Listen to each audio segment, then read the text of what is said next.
ఆ టైంలో ఒక డ్రై రన్ కూడా చేయబోతున్నాం. మొత్తం అందరూ స్పీకర్ గారి ఆధ్వర్యంలో జిల్లా కలెక్టర్ ఇతర ఆఫీసర్లందరూ కూడా ఒక డ్రై రన్ కూడా చేయబోతున్నాం. సో బేసిక్గా మనకి నైట్ ఈవినింగ్ మనకు 6 PM తర్వాత అంటే ముందు రోజు మనకి ఫర్దర్ డ్రిల్లింగ్స్ని పైకి అలౌ చేయం. అంటే ముందు ఏ కూడా డెసిషన్ ఆ విధంగా తీసుకోవడం జరుగుతుంది. నేను మనకి దర్శనానికి సంబంధించి కొన్ని మార్పులు చేస్తూ చేసిన విషయం తెలుసు. అలాగే కూడా ఇంకా తీసుకోవడం జరిగింది.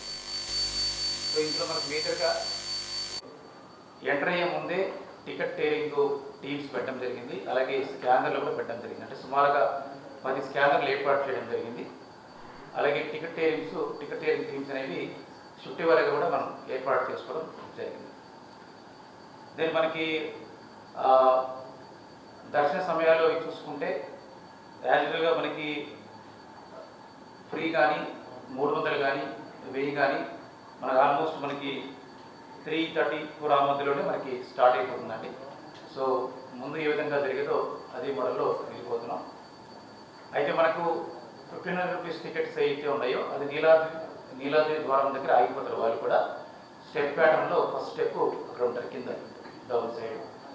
సో అది ఆల్మోస్ట్ మనకి 5:30 నుంచి స్టార్ట్ అవుతుంది. సో అలాగే టికెట్ల విషయానికి వస్తే మనకి 1500 అలాగే 1000 చూసుకుంటే మనకు ఆల్మోస్ట్ లాస్ట్ టైం 30,000 టికెట్స్ చేయడం జరుగుతుంది. ఈసారి కేవలం 20,000 ప్రింట్ చేయడం జరిగింది. అందులో 1500 కేవలం 5,000 మాత్రమే టికెట్స్ ప్రింట్ చేయడం జరిగింది.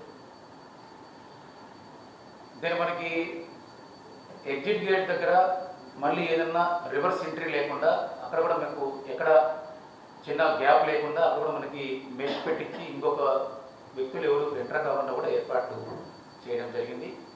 అలాగే మీకు ఏర్పాట్లకు సంబంధించి చూసుకుంటే సుమారుగా ఆల్మోస్ట్ ఒక 160 ప్లేసెస్లో వాటర్ పాయింట్స్ పెట్టడం జరిగింది. అన్ని చోట్ల కలిపి ఒక టెంపుల్ పైన ఆల్మోస్ట్ 80 పాయింట్స్లో డ్రింకింగ్ వాటర్ ఏర్పాటు చేయడం జరిగింది. అలాగే కొన్ని సేవా సమితుల ద్వారా బటర్ మిల్క్ అవి కూడా ఏర్పాటు చేయడం జరుగుతుంది అదే ప్లేసుల్లో. దీని మనకి టాయిలెట్స్ కానీ మెడికల్ క్యాంప్స్ కానీ సుమారుగా 250 టాయిలెట్స్ మనం ఏర్పాటు చేసుకోవడం జరిగింది. అలాగే మెడికల్ క్యాంప్స్ కూడా సుమారుగా ఒక 60 మెడికల్ క్యాంప్స్ పెట్టుకోవడం జరిగింది. సో మెట్ల ద్వారం దగ్గర కూడా అంటే మెట్లు ఎక్కే క్రమంలో కూడా ఒక 2 మెడికల్ క్యాంపులు, అలాగే పార్కింగ్ ప్లేస్లో 6, అలాగే పైన కూడా 6 to 7 మెడికల్ క్యాంప్స్ ఏర్పాటు చేసుకోవడం జరుగుతూ ఉంది. ఎండను దృష్టిలో పెట్టుకొని వేటిని దృష్టిలో పెట్టుకొని మనకి షామియాన లేని ఏరియాలో రోడ్ల మీద కూడా మనకు కూల్ పెయింట్ ఏదైతే ఉందో అది కూడా స్టార్ట్ చేయడం జరిగింది. సో ఆ విధంగా కూడా ఎండవేడి నుంచి కూడా కాపాడేదానికి అన్ని ప్రయత్నాలు చేస్తున్నాం. దెన్ మెడికల్ క్యాంపుల్లో మనకి రొటీన్ డ్రగ్స్తో పాటు ఓఆర్ఎస్ కానీ అదర్ ఫస్ట్ ఎయిడ్ కిట్స్ కానీ ఏర్పాటు చేస్తున్నాం. అలాగే మనకు దర్శనం అయిన తర్వాత ఎగ్జిట్ తర్వాత వచ్చిన తర్వాత ఆల్మోస్ట్ మీకు అక్కడ అన్నదానం సత్రం దగ్గర ఆల్మోస్ట్ అక్కడ దిగుతారు వాళ్ళు. అక్కడ ఆల్మోస్ట్ 800 కెపాసిటీతో ఏర్పాటు చేయడం జరిగింది. ప్లస్ కింద కూడా ఒకవేళ ప్రసాదం కానీ అన్నదానం లాంటివి పార్కింగ్ స్థలాల్లో కూడా కొన్ని చోట్ల ఐడెంటిఫై చేయడం జరిగింది. అది ఈవో గారు చెప్తారు. సో దెన్ మనకు 3 నుంచి 4 మధ్య రొటీన్గా మనకు ఎండోమెంట్ డిపార్ట్మెంట్ సంబంధించిన ఎంప్లాయీస్ అలాగే సేవలు పాల్గొన్న ఎంప్లాయీస్కి ఆ గ్యాప్ పీరియడ్లో అనుమతి ఇవ్వడం జరుగుతుంది. అలాగే 4 నుంచి 5 మధ్య మనకు విభిన్న ప్రతిభావంతులకి ప్రతిసారి ఏ విధంగా అనుమతిస్తామో అదేవిధంగా ఈసారి కూడా అనుమతి ఇవ్వడం జరిగింది. అలాగే ఎటువంటి ప్రోటోకాల్ దర్శనాలు లేవు. అది అందరూ ఇంపార్టెంట్ పీపుల్ కూడా కమ్యూనికేట్ చేయడం జరిగింది. సో ఎటువంటి ప్రోటోకాల్ దర్శనాలు ఉండవు. ఎక్సెప్ట్ మనకు అంతరాలయం బిగినింగ్లో 1 hour అయితే మనకు సాంప్రదాయబద్ధంగా వస్తుందో ఆ పీరియడ్లో తప్పనించి ఆ తర్వాత ఎటువంటి పరిస్థితుల్లో కూడా ఎటువంటి ప్రోటోకాల్ దర్శనాలు ఉండవు. తాళాలు వేసి కేవలం అర్చకులు మాత్రమే లోపలికి బయటకు వెళ్ళించడానికి ఆ తాళాలు కూడా ఈవో గారి ఆధ్వర్యంలో ఆయన చేతికి అప్పగించడం జరుగుతుంది. ఇది కాకుండా మనకి కమాండ్ కంట్రోల్ రూమ్ అండి. సో కమాండ్ కంట్రోల్ రూమ్లో మనకు సుమారుగా 10 డిపార్ట్మెంట్లతో కమాండ్ కంట్రోల్ రూమ్ ఏర్పాటు చేసుకోవడం జరిగింది. అలాగే మనకు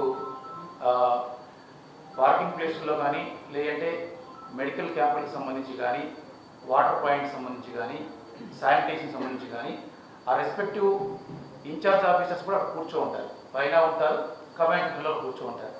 ఒకవేళ వాళ్ళ వాహనాలు ఎవరన్నా ఆపినా కానీ, వాళ్ళకి డ్యూటీకి వచ్చిన వ్యక్తులు ఎవరన్నా ఆపినా కానీ, వాళ్ళు లిస్టులో వాళ్ళ పేర్లు ఉంటే ఖచ్చితంగా వాళ్ళకి అనుమతి ఇచ్చి కంపల్సరీగా పైకి తీసుకురావడం, లేదంటే మళ్ళీ షిఫ్ట్లో వారికి మారే వాళ్ళని పైకి తీసుకురావడం కూడా జరుగుతుందని సుమారుగా మనము అంటే 1.3 నుంచి 1.5 ల్యాక్స్ భక్తులు రావచ్చని ఎక్స్పెక్ట్ చేస్తున్నాం. సో ఎండ వేడి ఉన్నప్పటికీ కూడా వర్షం పడడం జరిగింది నిన్న. సో కొద్దిగా వాతావరణం కూడా సానుకూలంగా ఉంది. సో ఈ సందర్భంలో ఎక్కువ పిల్గ్రిమ్స్ కూడా మనం డివోట్స్ని ఎక్స్పెక్ట్ చేస్తున్నాం. బట్ దాని మనకి ట్రాఫిక్ కానీ లేదంటే పార్కింగ్ స్థలాల మీద అలాగే ఇతర ఇష్యూస్ మీద మనకి కమిషనర్ పోలీస్ గారు ట్రీట్ చేస్తారు.